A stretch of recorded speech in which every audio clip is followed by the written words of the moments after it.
So, Uncle, now I would want to know a little bit more about these various rallies and events that are happening across the country for, which basically wherein people can take their classic cars or vintage cars for display. Could you tell us a little bit more about where all these events are happening? What are the scale of these events?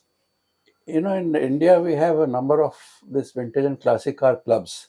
Okay, In Delhi, we have this Heritage Motoring Club of India, where I am also okay. associated, and we are a club of about 400 odd members. Oh, Yeah, okay. I mean, we have members from all over the country. I see. Similarly, there are clubs in Bombay, in Jaipur, in Bangalore, Chennai. Okay, So okay, we interact with each of them, and we have events all over. Right? Recently, last week we were in Odisha. okay. It was the first concourse in Odisha, Hmm. organized by one Mr. Julia Patnaik.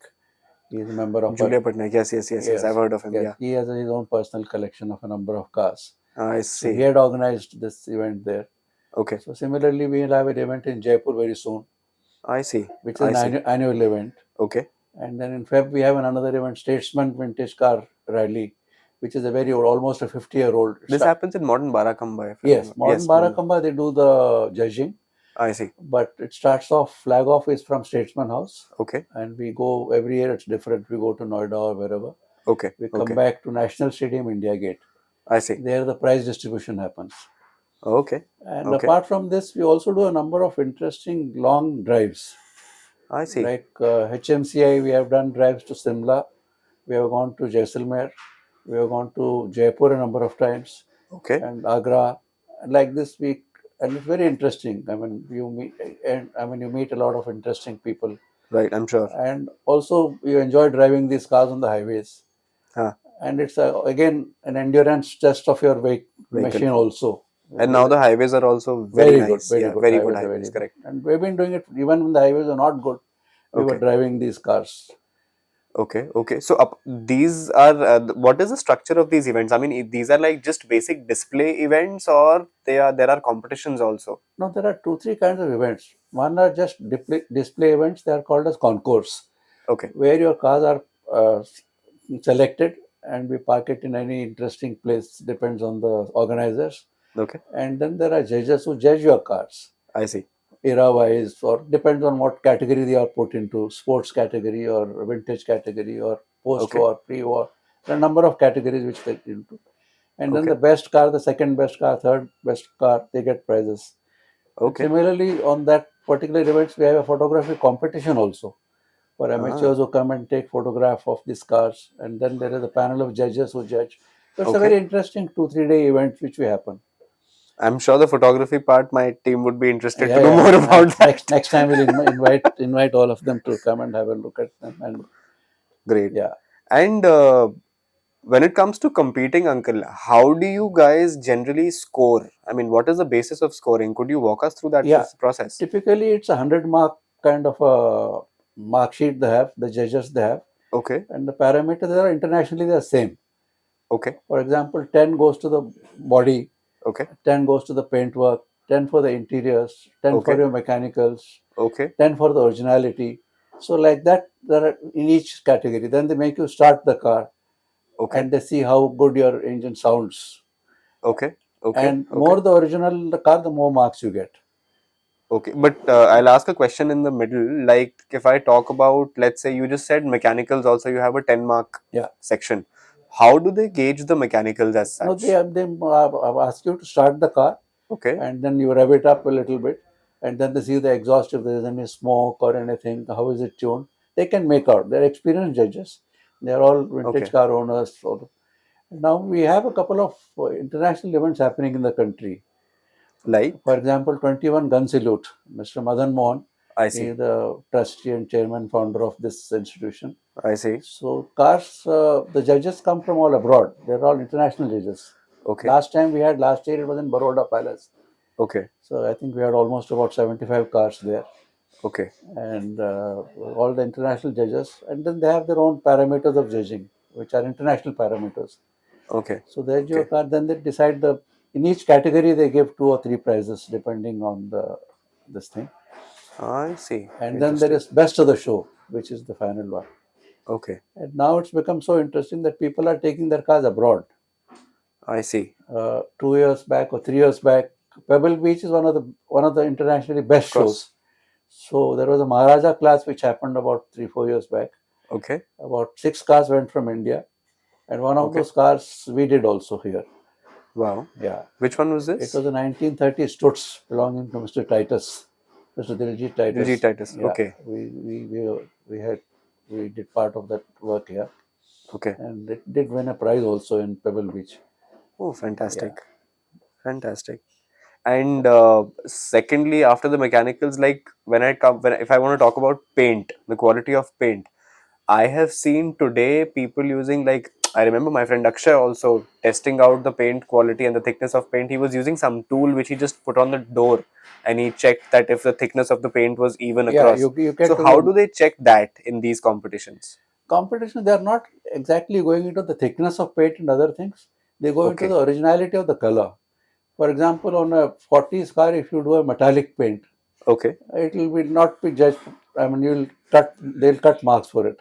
Okay. So they have a build sheet, manuals and everything they have, they refer to. And what Okay. was the kind of paints which was used then? I Even the see. colors, for example, what was your color then when it left the factory? I So the see. more the original the car is, the more numbers you get in terms of the judging. So, on that note, I would like to understand from you, because honestly, when I was walking around, I had this question in mind. How do you, I mean, I'm sure this would also be one of your key criterias when you are restoring these machines, to maintain or to bring back the originality of the machine. So, starting from paint and then to mechanicals, how do you gauge and then ensure that the originality is restored of the machines? How do you do that? Let's talk about, for example, paint. How do you ensure that the paint is exactly the same when which with the one which it had when it was out of the factory? See, most of these cars have a VIN plate or the chassis number or the build number. Okay. So from that, there are a number of sites available now, or even you can write to the company also. They give you the Okay. exact specification of how this car left from the factory. Okay.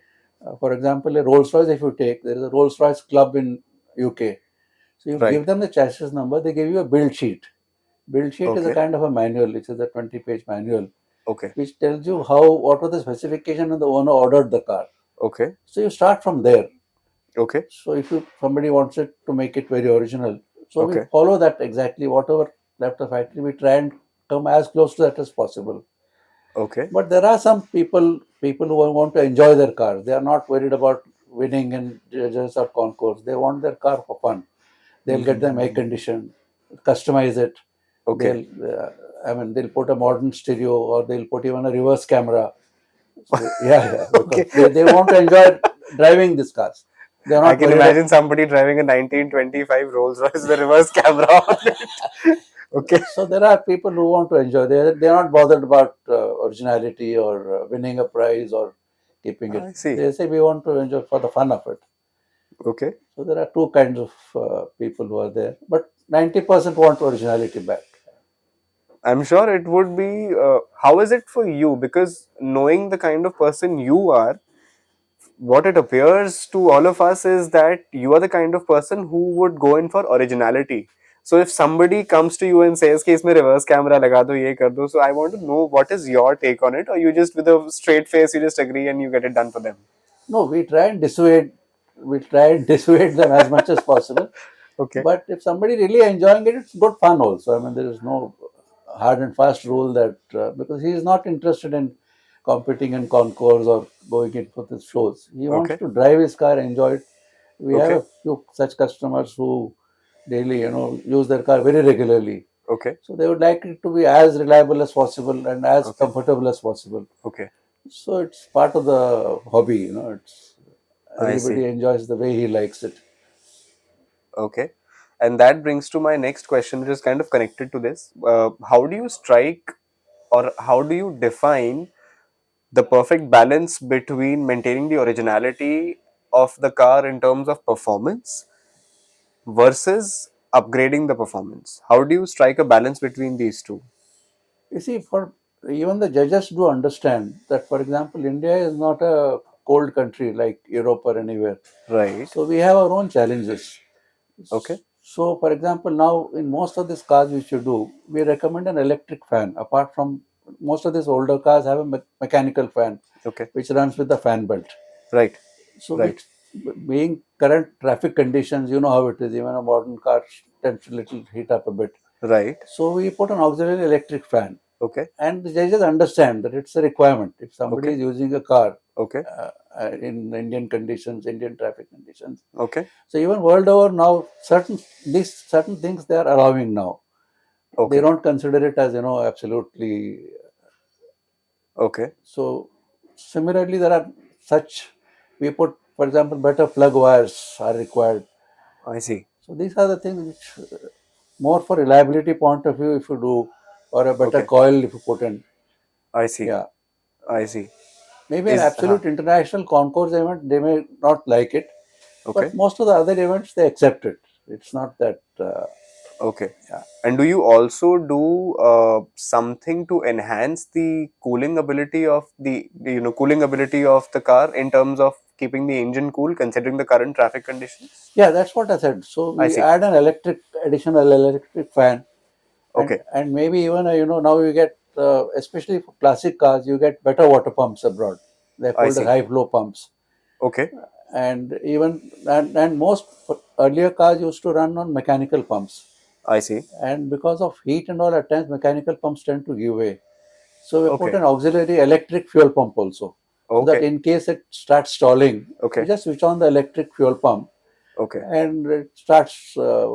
Car doesn't stall or stop anywhere. I These are the see. few upgrades which are essential if you want to drive a car. If you're just Understood. looking at going to a concourse or then probably this may not be required. Not be But a required. number of people like to drive their car, enjoy their car. So I have a few friends who own the modern day Harley Davidsons also, and I still observe. Like one day I remember me and a few of my friends, we were going to from Delhi to Bombay, and we were in a car, and this friend of mine, he was on his Harley Davidson, and he was talking that how much of a pain riding these Harley Davidson in traffic is, because of the fact that I think these engines are not oil cooled; these are all air cooled engine. सो जब तक चल रही है bike तब तक तो उसका temperature maintain रहेगा, बट जैसे ही ट्रैफिक में खड़े हो, there is like a blast of hot air coming in from the engine, and Right, after a point of time you just can't take it. right. Is it the same thing that you are talking about? Here, what I'm talking about is the radiator cooling. Basically, in Okay, cars, of course, there is a firewall, so you are protected from the engine fair heat. enough, fair enough. But the radiator, because we don't really upgrade the radiator as much, Got it, especially in a vintage car. got it, So, an auxiliary electric fan, got it. if you want to drive it, it is always useful. Okay. And if you're going to a special show where these things are not allowed, then Uh-huh. it's very easy to remove it. Also, it's not something which needs a lot of. I It see. can easily be removed. It's just on a extra fitting kind of a thing. Okay, okay. So it makes driving much easier, no doubt about it. Understood, Yeah. understood. Uh, Amongst all the cars that you have worked on, could you talk a little bit about which is the rarest car that you have worked on? A couple of them. I mean, for example, right now we're working on a 1922 Rolls Royce Silver Ghost. Oh, okay. Yeah, which is again a very, very. This is the one that. Yeah, this is the one Okay, which is okay, midway through. We have done the okay. mechanicals and now we are doing the body work. This is the same one which Samir uncle also has, right? The only No, no, difference I think. his Okay, is the different. This is a 1928, 2025.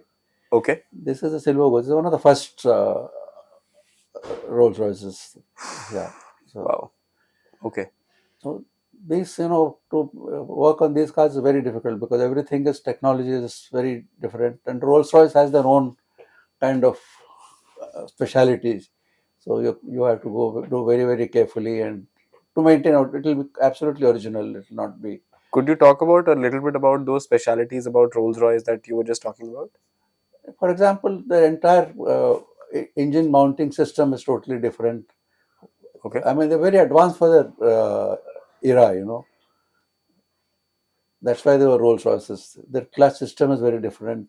Okay. And even if you see the drive shaft, it I is see. totally enclosed drive shaft. It is not visible like any other car. So Rolls Royce Wow. had their own specialities. Back then, having an enclosed propeller shaft, that's quite something, Yeah. I think. Yeah. So this is one, and also we worked on some interesting sports car like a E-type Jaguar we worked on. Oh wow. Yeah. Then again, a couple of XK120s we worked on. Okay. Yeah, Okay. and Rolls Royce, yes, we've done all the 2025, the 20 horsepower Silver Wraith. We've done quite a few of them. Interesting. Interesting.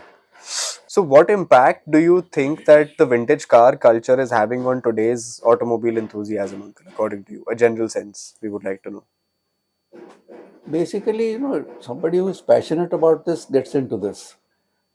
And now it's also become a status symbol, to be very honest. So Uh-huh. people who have a farmhouse or a bungalow or something, they like to have one or two and keep it so that it's part. It's like investing in a painting or investing in anything else. So and it adds value to their entire this thing. Hmm. And there are the other kind who are the enthusiasts who like to drive these cars, enjoy these cars. Hmm, hmm, hmm, hmm, hmm, hmm, So in both ways it works in the sense that hmm. and gradually once you have it, you start enjoying it also. You start Right. driving them, and they are it's its own fun, own challenges, but it's own fun. Okay. Okay. And looking at how the automobile culture today is changing, I would not say culture, but the way cars are made now, that shift from internal combustion engines to electric and hydrogen is happening. Do you think the value of these old classics, not only in terms of monetary value, but also in terms of a general value of the car in people's hearts, that is going to increase? People are going to start liking these classic cars and start appreciating and admiring these classic cars more? No, no, absolutely, because it will be something like visiting a museum, in 10 years down the line, because these people, the younger generation may not have seen these kind of cars. I see. So definitely it will be some kind of a, I mean, it's like maintaining a piece of history, Mm-hmm. preserving a piece of history, I would say. Hmm. Because this is where the cars, how it has evolved. Hmm. The internal combustion engine Yeah. from mechanical brakes to hydraulic brakes to drum brakes to disc brakes. And now, of course, modern technology is different. Hmm. Brakes are used to generate Yeah. power in an electric car now. Right. As you brake, they kind of recharge the batteries. And I would like to say something here. It's very sad. I mean, as an enthusiast myself, and what I would like to say is that, Uncle, these days I'm seeing it's complete extremes. One is with electric vehicles, so people are trying to be extremely practical कि भी brake के through, regenerative braking के through आप power दो, battery recharge करो, all of those things. On the other hand, it's a clear war, clear battle of higher torque, higher BHP. I mean, I kid you not. I don't know if you've heard of this new recent car manufacturer, Rimac. These guys are making machines, what, 1600 bhp, 2000 newton meters of torque out of that four-wheel machine. And the moment they launch that car, एक तीसरा पागल सन की और पैदा हो जाता है कि जी अब मैं इससे 10% ज्यादा पावर निकालूंगा. Who goes? They're crossing 400 kilometers an hour, 450 kilometers an hour. Yeah. So, do you think that like hardcore and really hearty enthusiasm is going out of picture when it comes to enthusiasm about cars? So there have always been people who are into very small percentage of people who are really into this power kind of business. Okay. They want always very powerful cars, very this thing, even right from the beginning. Okay. So this will continue. I am sure even in the electric car, I'm sure. In fact, I think there are some supercars which are coming into the electric field also. Like Rimac is one of them, Yeah. correct? Yeah. So it's always this continuous kind of a challenge which will happen. People Okay. wanting higher powered cars. Mm-hmm. Though in a country like India, there is where can you drive those kind of cars? I don't know. Even if you get them with the You'll speed, be more worried. yeah, yeah. Right. Look at what happened to that Rolls Royce on the highway, which crashed It was into a truck, terrible. It and was terrifying. yeah. Hmm.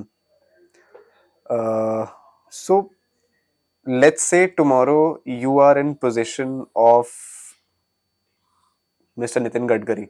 So, what are those few changes or additions that you would like to make in order to support vintage cars on road in Delhi NCR, or let's say in India? No, there are. I mean, they have made a policy for registration of the vintage cars, Correct. Yeah. but there are some gray areas. Mm-hmm. For example, now they say you cannot drive this car on a daily basis. Right.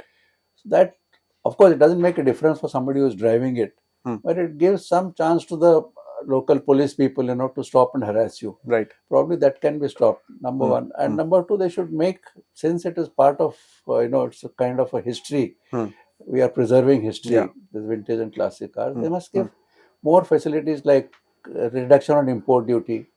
And for example, now you cannot import tires for some of these very old vintage cars because there is a ban on import of tires. But they should exempt these vintage car imports, the tires or some spares and all that. Yeah. These are the facilities which I am sure they should consider. And even import of the vintage car, the duty is very high. How much is it right now? 250%. Ouch. So if you really want to get in some good cars, especially cars which have gone out of the country earlier, very, very historical cars like owned by Maharajas or some very, very important politicians also. Yeah. So if they have to be brought back to pay, but 250% duty is killing. I see. And yes, it is. I'm sure they should have they should look at this reduction in duty for imported cars. Secondly, now they're restricting the imports to 1950. Cars which are manufactured 1950 and below. Probably they should look, this was done long time back. Now they should make it at least another 10 years. Probably they should look at 60s so that some good classics can come into the country. These are the few things. I'm sure they'll consider it. And as a club, we have also approached them for these Fair things. Enough. So, Uncle, there are a gazillion more questions that I can ask you. Honestly, I can spend probably more than a couple of hours right now, but we'll probably keep that for another time. Sure. But thank you so much for sparing time today, Uncle, and it was a pleasure meeting you. No, it's been a pleasure. Thank you so Thank much. you for coming. Thank you so much. Thank you and your Pleasure's all team mine. for coming. Thank you so much. Thanks a lot. Bye.